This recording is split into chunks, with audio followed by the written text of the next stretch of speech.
Morning, Mike. How you doing? Hey, good morning, Steve. It's Wednesday, my favorite day of the week. Oh yeah, why is that? It's Workplace Innovator Interactive Day, There you noon go, Eastern man. every Wednesday. And it's always exciting. It's always something I look forward to. The audience has been growing week over week. And today we've got a couple great guests, Joe Sutherland hmm from Magenta Associates and Tim Oldman from Leaseman. The Leaseman Mm, Index is going to share with us some updates on what's going on there. So measuring right. the workplace is what they're all about. And I wonder how this whole COVID-19 pandemic and the way our world has been turned upside down has impacted their work. So I'm excited to find out. Yeah, no, and as we sort of move through the show, I definitely want to come back to that because I actually been looking at a couple of things that Tim has posted this last week, and it's Oh, very, great. You very give me thought some tips, some provoking. ideas of what to Well, I ask wouldn't him. say tips. I tips. You're the master. I learned from you. You are the Jedi. So even I know how to empathize with you and connect with you by using the There you go. Star I Wars love thing. it. There Star you go. Wars So there you references go. in the first minute of the show. That's There something I you look go. forward to. There you go. So a couple of things, just as we go through, we talk about people's mindsets, Mike, and how we each need to adapt. And one way to really help alter, not alter mindsets, but change perspectives, right, is moments of gratitude. So I was just thinking, and I was thinking this over this morning, and I thought maybe we could introduce something like this in the morning, as we start each episode. And I was just wondering, Okay. over this last week, as you think about gratitude, is there somebody who has made you smile this last week? Yeah, you know what I think comes to mind right away is every week my dad makes me smile, even though I haven't seen him or hugged him for 6 weeks. He's quarantined, literally on lockdown, just about 10 miles away. Normally, we see him, both my parents, every Sunday after church for lunch, and it's usually a real great family time. But because of this pandemic situation and the quarantine and their age and their vulnerability, we've got them on a pretty good lockdown. So we don't see them, but we do see them on Zoom every weekend. So my daughter will put together a Zoom call, and it's so funny. My dad and my mom sit there. They've learned to become quite technically savvy. They bought a new laptop. They've installed Zoom on their devices. They're using Uh, FaceTime and Snapchat. It's quite impressive for Great. folks almost 80 years old. They would say they're in their mid 70s, but it's closer to 80. We won't reveal the actual age, but my dad will always start off. We get the whole family together, like all 9 or 10 or 11 or 12, depending on how big the family meeting is, that Zoom call. Boxes on the screen, and he'll always chime in with some really bad puns, some jokes. And it's usually because I'm sure he's getting these from his Alexa, the daily joke of the day. Hey, Alexa, tell me a uh, joke. So yeah. it's I can't even. They're so bad. They're so funny because they're so bad that he'll make us smile every time. And in this situation where I know he's really disappointed not to be able to hang out with his family and his grandkids, and the planning for our trip to Disney World has been postponed. It's official. We were supposed to go later this month or later in May. So it's almost May, but later in May, it's just not going to happen. So that's been pushed to 2021. And we'll just have a lot more anticipation time. So he keeps it There positive, you and that go. makes me That's smile. good, man. That's good. That's How good. And about it's you? great. It's great seeing your face as you tell the story. You kind of light up. It's really sweet. So two things this last week has made me smile. One is your apology. Obviously, that just makes me giggle every time I watch it. It does, and I know I harp on about it, but that's just what I do. And the second one was an interview I did with Ken Van Sommeren, and you won't have experienced this because you're such a professional, but my introduction to Ken was hilarious because I couldn't get his name right. I kept saying the wrong name, and I was watching it back. I was getting ready to post the other day, and I was cracking up. He was just hilarious. Really? And if you have a look at the tag or the photo that I've used for that video, that's him Okay. laughing at the situation. It just made me giggle. Awesome. So that's Awesome. that's that's where I was. Yeah, you So got to no, roll with the thank you. punches. Oh, you just People have call to. you told me yesterday, and people call you Todd. They don't call Yeah, you Steve. They call you. They're confusing with the names. I've yeah, had the same problem. We've interviewed so many people over the years and so many unique names. It's inevitable you're gonna mess it up. So I'm right there with you. And it's yeah, it's great when yeah. a guest can just laugh at themselves and roll with the punches. That's what's Yeah. really great about And all of and these. and and You as have you to know, I be. don't. Yeah. Sorry, go ahead. Finish your thought. we just have to be, we have to give each other that, level Yeah. of forgiveness and laugh at ourselves, Yeah, I think. yeah. And as you know, I don't like to edit typically, but there I did because it was just Oh, we're that not going to bad. see the whole, the, as it No, unfolded. no, Okay. no, no, no, no. I wouldn't do that to Ken. I wouldn't do it to Ken. I do it to Okay. myself because Yeah. that's fine, but I wouldn't do it to him. He was great though. And then the second thing I wanted to touch on, before we kind of get rolling in, is I posted a question on Open Source Workplace yesterday. And it really, I'm sort of going to do this a little more regularly, I think. Obviously, I have the ability on the platform to issue questions out to the community. Yesterday, I posted one that was says, during COVID-19, I can focus more for extended periods than I could when working in the office. And I asked people to agree, disagree, or it's about the same. What's kind of interesting is 75% agree with that statement. They actually feel they can focus more on that work. I find that interesting. I don't know whether Hmm. in surveys that you've carried out, whether you've experienced the same or you have any thoughts as to why that number may be as high as what it is.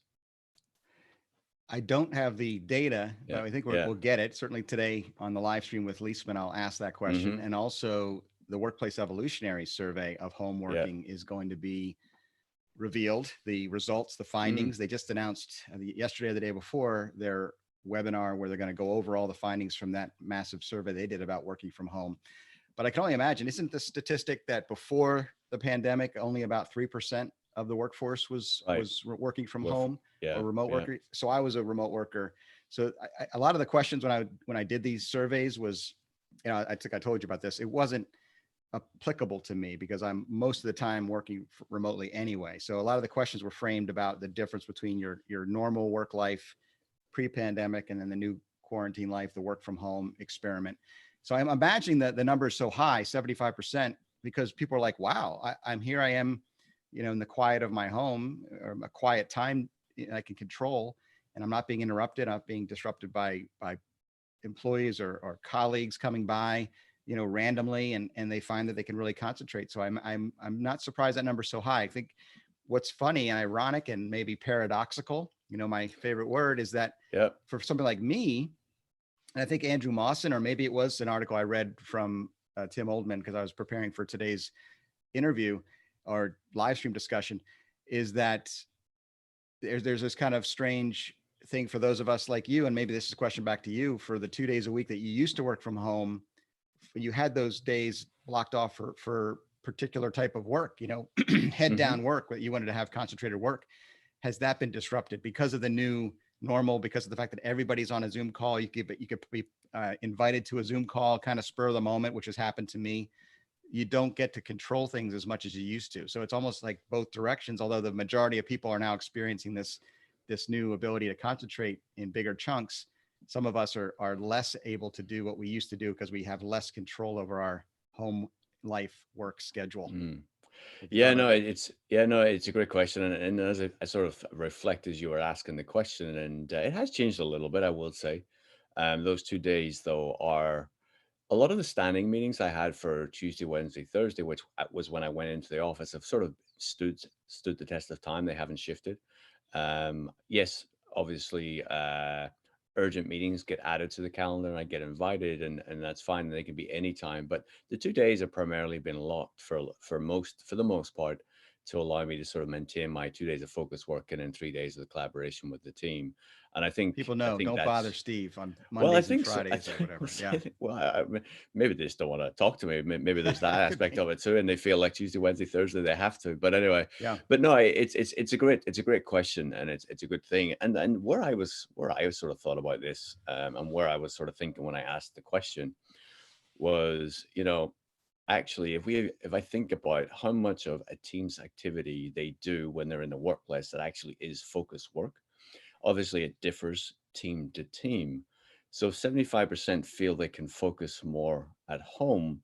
And say, for example, they spend, I don't know, 80% of their time, 70% of their time doing focus work in the office, then where's the right environment for those folks to actually do that work?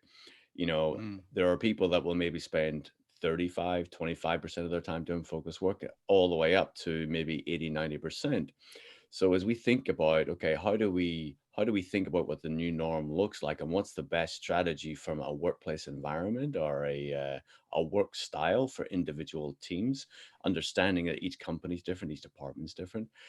Perhaps we can use some of these data points to actually help inform the organization, help inform leaders within that organization. In this work environment, team A required this, actually carried out this amount of time of focus work, and they actually feel now that they're actually more productive at home doing this focus activity. So is there a way we want to spin that dial, right? And that's sort of where my head is, sort of when I think about that. That's kind of how I would sort of be using the statistic, the data point. Yeah. So I think as organizations sort of look back as to what was before and how people worked, and use open source workplace as a data point to sort of start correlating these things. And obviously, as you know, I keep saying open source workplace, it's an open platform, so you can Yeah. take this question and you can see the impact, and you can use it as a benchmark for your organization. Or there is, I don't know how many questions I have there, people can take those questions and provide them to their organization and use that as a benchmark for them. So I thought it was interesting. It's a great question, and it's something that needs to be asked because I don't know if it is being asked. That's a question that that comes to mind Yeah. because it's a question we're going to ask during today's live stream: is are organizations doing these internal assessments? Are they even looking right now? Here, 6 or 7 weeks into this work from home situation, are they doing their own internal investigation assessments as to what their teams and their organization is doing well or not doing Hmm. well? I know there's these broader discussions going on with we and so forth. But I mean, is your company? I know mine's a smaller company, less than 500 employees. So I didn't expect it, but maybe that's something we should be doing is to evaluate how we personally are dealing with them. There's kind of general questions on how's it going for you, fine, but nobody's digging into what processes are being used and how can we really get a grip on this and assess the program if there is a program for work from home because it's going to be part of the future. It sounds like it's going to be a permanent part or a larger part of our overall workplace strategy for sure coming Yeah. out of this pandemic, post COVID-19.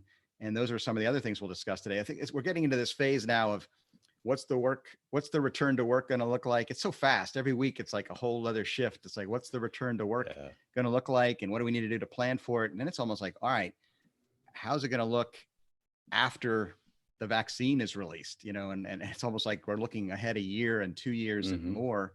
And it's going to be an interesting journey the next couple months. So, Yeah. so have you Yeah. had anybody ask you to survey how you're doing from this, new experiment, if you want to call it that?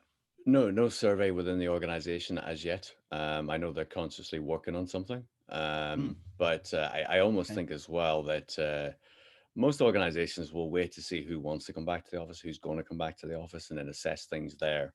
Yeah. And then then look at, okay, so this is how many people's coming back to the office. Then we can start digging into, okay, why are these folks coming to the office? Why are these folks not coming to the office? How do you then start to learn? And then what is the new normal? Whenever we go from that. And the video released yesterday in conversation with Andrew Mawson, Which I he saw, explained, loved it. yeah, he explained it beautifully. We went from almost 100% people working in the office to almost 100% of people working at home. Well, Hmm. neither extreme is the right answer, right? If you think about, Right. for productivity and for organizations. So what actually is the right answer, and how do we get back to that? And what is the change management process to actually identify who needs to go back, and how do we get to there, right? Yep. And no, it was great, You great you said it insights. so well. You were one of the first to say it. Why are we asking the wrong questions? When we talked about return to the workplace and return to the office, are we asking the wrong questions? If only 10% to 30% of the workforce will even go back, once those doors are opened, it's going to be such a big question as to the broader picture. And what about the other 70% who are still working from home? How do Mm, we deal with them and continue to integrate them into our day to day and make sure those culture questions are answered? And change management is going to be a big part of this. It's an ongoing part of it. And I know you also did another interview with Christina Herrera, I hmm. saw, and she's an expert in that. So it's been a good conversation going on, and I'm seeing more and more of it. So do you want to talk any about some of the just kind of state of the world here on April 29th. We're almost to May, a couple days away from May 1st, which is when the federal government guidelines for lifting some of the lockdown restrictions are going to be, at least that was initially the plan, to ease some of those. A lot of states are already doing it here in the US. I Hmm. know that other countries, we talked a little offline yesterday about, some European countries that really never put lockdowns in place. But I'm beginning to get the sense, and you tell me if I'm wrong, that it doesn't really matter so much what the government says or what the guideline is, or whether the doors are open or not. It's going to come down to people making decisions for themselves. Is that what you're getting Yeah, the I think sense? I think you're absolutely right. And that's the beautiful thing about work, living in a free democracy, right? Decisions can be made, and people have a choice. People can choose to stay home and be physically separated, or they can choose to go out and be social and maintain social distancing and so on and so forth. So I think it's a great thing, and obviously more and more states are moving towards that. And it'll be interesting to see how that unfolds on Friday when a lot of those state restrictions are lifted. What's interesting, you've got the whole Western Seaboard, you've got a lot of the Northeast are not lifting and do plan to extend. Well, at least they're extended to at least May 15. Right. So it'll be interesting to see what transpires there too. Yeah, but I don't know about you. I've dropped my news consumption dramatically. Are Me you doing the too. same? Yeah. Yeah. In fact, I had recorded the nightly news for the last two nights. And last night, my wife and I just did the quick 5 minute scan of what that opening, here are Yeah. the four or five top stories. And we're like, okay, I get it. It's just kind of the same old thing. Although the conversation around the vaccine, I did get interested in because Mm-hmm. there's some breakthroughs, or at least some promise, some hope around a faster track vaccine. There are many that are being tested. I think Oxford University in the UK is actually pretty far along in their trials for a vaccine, which they said may be available as soon as September, which would be way sooner than the year to 18 months that we were predicting. Those are game changer type things if things go well. They were very cautiously optimistic, and everything has to go smoothly through the human trials and so forth. We wouldn't want to put a vaccine out there that's not safe, but they're doing things now on parallel. And again, we're not a news show, so we don't have to get into the details, but it's something like that. I hone in on the optimism, and then last night I did hone in on the flyover that the Mm. Blue Angels and the what's the other corps of The planes? Navy ones. Yeah, Yeah, I'm not entirely sure Thunderbirds, the name. Thunderbirds, and the Thunderbirds. Yeah, Blue yeah. Angels both did flyovers across New York City and Philadelphia, I think, and New Jersey, and some hospitals were out cheering. It was a really cool thing to see, and I Yeah. did smile when I saw that. No, that was good. It looked great. It looked fantastic, and yeah, I think they're planning to do that over many cities over the next coming weeks. So Yeah, that's that's great. great. And there were so many people outside actually cheering. It looked great. It looked great. So pivoting back to the title that we put out here, it's the title is we looked at how has the workplace moved forward 5 years. And the idea and the concept of that actually came from something I read that Keith Persk of Collier's actually posted. He was quoted in an article, and I was sort of running through it, and it's a snippet of what he mentioned during the article. And I sort of, me ponder, think about this, and you sort of look at, the opportunity that's actually in play right now for organizations to progress their workplace. I think it's a great quote, and I suspect it probably has, And if you think about, you look at iOffice and the way iOffice is thinking about the technology, other Yeah. workplace platforms, workplace strategists, how they may have pivoted, and I suspect that I think he's probably right in the sense that we probably have skipped forward a number of years of progress within the workplace. As one of what you had Was thoughts on he that. was he talking about technology tools like IWMS Yeah, yeah, and and sort apps, of or was the he talking context, about? Go ahead. everything. To be honest, it was kind of everything. There was a whole, what does the return look like? All the different protocols that are in play, and it's sort of this was like his conclusion at the end of it when he runs through all. And there was it wasn't only Keith. There was other people who contributed to the article, but Yeah. there was many things that we've talked about in previous shows about all the things that need to take place. How do we think about collaboration in the future, innovation in the future, and as we work through this, are we able to accelerate some of the workplace practices, technology, digital platforms? Are we able to accelerate those by 5 or more years as we go through this? And I think we are. I think we will. I think it's exciting to see. Well, we're forced to, right? That's the, I guess that's Right. the point of the acceleration and the moving ahead 5 years, if that's the number. But all these experiments around work from home was something that, again, Andrew said it in his interview, that there's always been this discussion in their change management world about encouraging organizations to try these things, and Hmm. there's been resistance there. But all of a sudden, it was thrust upon them. They're forced to do it, and now there'll be an inevitable result. Same thing with technology tools and the ability to use some of these hands-free or automation ideas and tools that help the workplace be more frictionless, as we talked about. Well, now there are always companies that, I don't know about the cost benefit analysis, the ROI. Well, it's being like thrust, like you have to do something to solve this problem of Yeah. making the workplace comfortable for employees to return.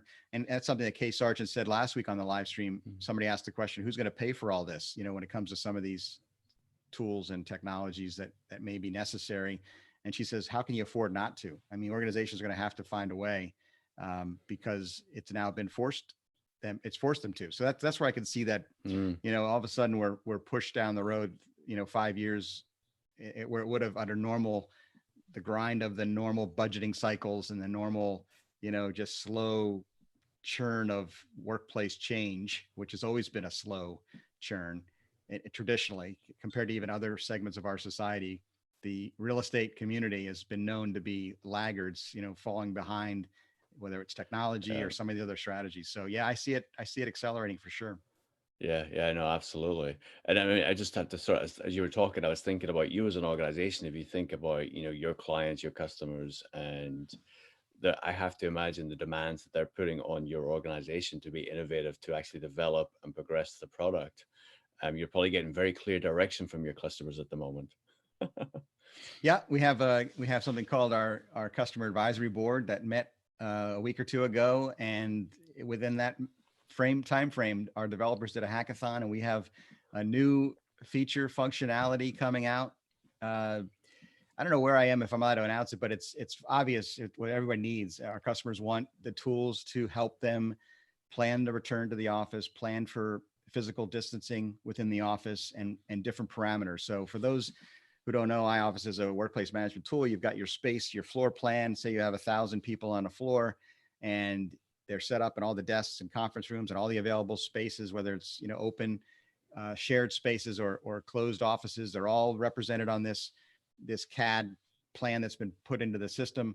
Well, we've developed a tool, and it's going to be announced next week and launched to our customers first and then to the general population. But it's really just at their request, the idea to flip a switch, put in some parameters, how much space, you know, what's the, you know, 6 feet, 12 feet, whatever we want to do as far as separating our employees, and then flip a switch and the whole floor plan is updated with the new parameters and the new availability of spaces, and you know what that new capacity for occupancy can be. And it's pretty amazing. It's very smooth, it's very frictionless, and it's very adaptable, adjustable. It's something that people I know, I've talked to my friends in the architecture and design community, they're doing it by hand right now. They're looking at, Yeah, you know, yeah, drawings and trying to map things out, and then they put a plan together after hours of doing it manually, and they bring it to the leadership. They say, that's not good enough, we need it to be 12 feet instead of 6 feet. And all of a sudden they go back to the drawing board, where how great is it to be able to go in, just switch the toggle a switch, and then yeah, it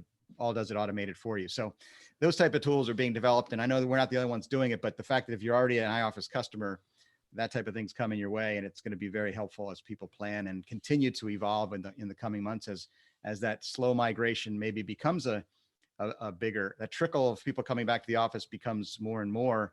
Um, you know, a larger group comes in, you can adjust yeah, accordingly because those percentages yeah. will go up, hopefully.